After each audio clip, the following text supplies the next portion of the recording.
जय हिंद। आज का हमारा टॉपिक है रिलीफ यानी ऊंचावच के बारे में। हम सबसे पहले बात करते हैं कि ऊंचावच बोलते किसको है। तो हम भू स्तर से बहुत सारा शलाकृतियाँ दिखाई देती है, जैसे पर्वत, नदी वदी पर्वत, पठार उठार, ये सब बहुत सारा हमको शलाकृतियाँ दिखाई देती है, झील।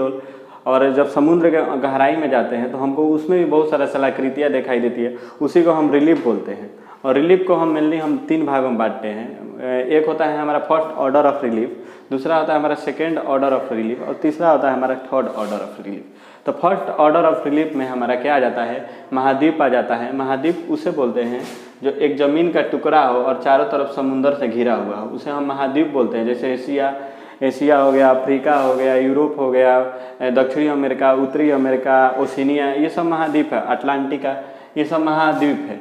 और उसके बाद आता है हमारा महासागर, यानी महासागर में हमारा प्रशांत महासागर, हिंद महासागर, अटलांटिका, फिर से आर्कटिक, ये महासागर है हमारा।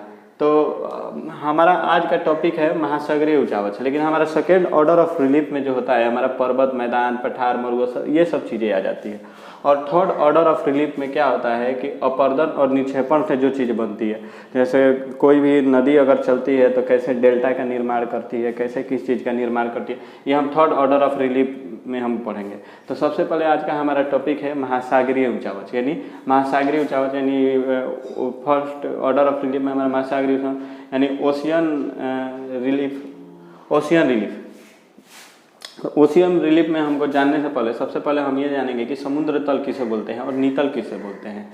तो जिस जगह पे हमारी नाव चलती है, मैंने आप देखे होंगे कि समुद्र में बहुत सारे जहाज़ें चलती है, यानी जहाज नाव जिस जगह पे चलती है और जिस जगह पे लहरें वहरें बनती है उसे तल बोलेंगे।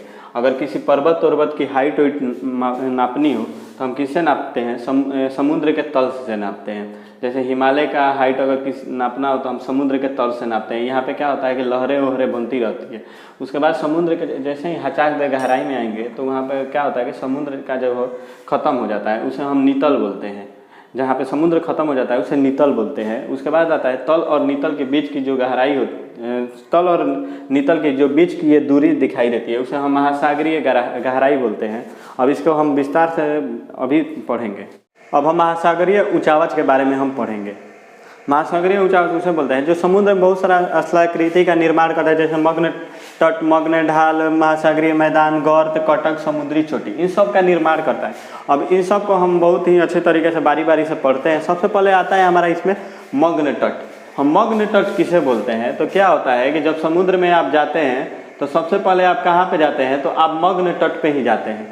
मग्न तट पे जाते हैं तो अगर कोई आदमी यहीं पे, अगर यहाँ पे बहुत बड़ी बड़ी मछलियाँ नहीं पाई जाती है, छोटी छोटी मछलियाँ पाई जाती है, जहाँ पे इसमें जिससे हमको 20% पेट्रोलियम मिलता है। और ये पूरे समुद्र का 8.6% होता है, यानी समुद्र का ये शुरुआती भाग होता है। समुद्र के जैसे ही कुछ दूरी पे आप जाइएगा तो आपको मग्न तट मिलेगा।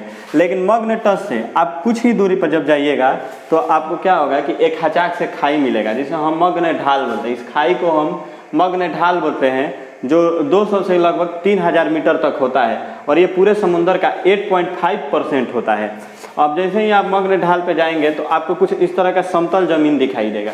समुद्र के अंदर कुछ इस तरह का समतल ज़मीन दिखाई देगा। इसके पीछे जो होता है ज्वालामुखी होता है। तो जब आप ये तो क्या होगा कि जब ये समतल ज़मीन दिखाई देगा उसे हम महासागरीय मैदान बोलते हैं। महासागरीय मैदान बोलते हैं। इसमें 80% पेट्रोलियम मिलता है, क्योंकि बड़ी बड़ी जो मछलियाँ होती है यहीं पे पाई जाती है। और ये जब मर जाती है तो इसके ऊपर क्या होता है कि मिट्टी का जो परत है वो चढ़ जाता है। और जब मिट्टी का परत चढ़ जाता है तो हमको क्या होता है कि नीचे से गर्मी मिल जाती है, ऊपर से हमारा जो पानी का जो प्रेशर होता है वो मिल जाता है। मतलब ऊपर से हमको प्रेशर मिल जाता है और नीचे से गर्मी मिल जाती है, जिससे क्या होता है कि हमारा पेट्रोलियम तैयार हो जाता है। तो सबसे ज़्यादा अगर पेट्रोलियम अगर हमारा मिलता है तो यहीं पे मिलता है। 80% जो पेट्रोलियम है हमारा यहीं पे मिलता है। यानी कहाँ पे मिलता है, महासागरीय मैदान पे। या ये पूरे समुद्र का 70% होता है। ये पूरे समुद्र का 70% होता है। और उसके कुछ ही दूरी पे आप जाइएगा तो आपको इस तरह का कुछ घाटी मिलेगा, सॉरी घाटी नहीं, इस तरह का कुछ आकार मिलेगा। घाटी दूसरा चीज़ होता है। इस तरह का कुछ आकार मिलेगा। तो अगर देखिए, अगर ये ज़्यादा अगर ये गहरा हो गया तो इसके ट्रेंच, यानी इसी को हम गर्त बोलते हैं। अगर ये कम गहरा हो गया तो पूरे को हम खाई बोलते हैं। लेकिन अगर ये ज़्यादा गहरा हो गया तो इसे हम गर्त बोलते हैं। ये पूरे समुंदर का 7% होता है, ये पूरे समुंदर का 7% होता है। और सबसे अगर कोई गहरा गर्त है तो वो है हमारा मरियाना ट्रेंच। मरियाना का खाई आप सुने होंगे कि समुद्र की सबसे गहराई पे है। उसके बाद आप कुछ दूरी पे ही जाइएगा, समुद्र के कुछ दूरी पे आप टहलते हुए, मानते हैं आप यहाँ से चले मग्न तट से डायरेक्ट आप गिर गए मग्न ढाल, और मग्न ढाल से आप चलते हुए डायरेक्ट मरियाना के खाई में पहुँचते हुए आप आ गए यहाँ, कहाँ पे, कटक।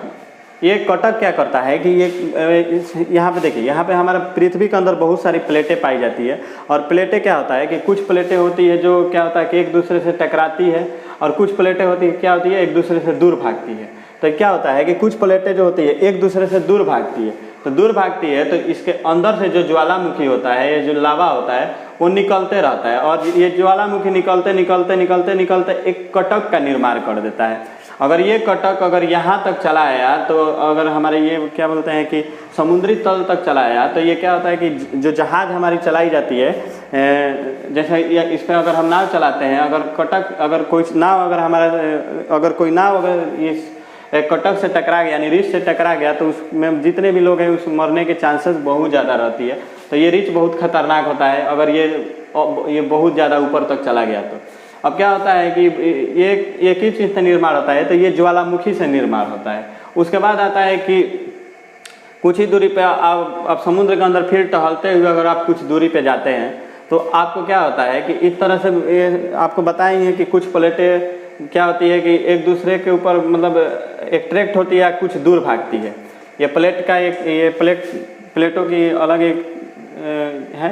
उसके बाद क्या होता है कि ये क्या होता है कि इसमें से जो ये दूर भागती है, तो इसमें से बहुत सारा ज्वालामुखी निकलते रहता है, और ये ज्वालामुखी इतना निकलता है कि ये समुद्र तल से, यानी समुद्र के तल से भी ऊपर कुछ एक चोटी बना लेता है, जिसे हम समुद्री चोटी बोलते हैं। इसको हम समुद्री चोटी बोलते हैं। फिर ये क्या होता है कि हमारा मैदानी क्षेत्र आ जाता है जो समुद्र का पूरा, इसे हम द्वीप नहीं बोलते। द्वीप एक अलग चीज़ है, वो अलग तरीका से निर्माण होता है, लेकिन ये इस तरह का जो बनता है वो हम उसे समुद्री चोटी बोलते हैं। अगर दुनिया में अगर सबसे ज़्यादा अगर कहीं कटक पाया जाता है तो होता है वो अटलांटिक महासागर में पाया जाता है। और हाँ, तो क्या होता है फिर से यह हमारा क्या होता है मैदानी क्षेत्र, ये फिर हमारा मग्न ढाल और मग्न तट पे आके हमारा समुद्र जो है ख़त्म हो जाता है। तो अब हम बात करते हैं कि पेट्रोलियम को निकालते कैसे हैं, यानी 80% पेट्रोलियम के निकालने का तरीका क्या है और 20% पेट्रोलियम निकालने का तरीका क्या है।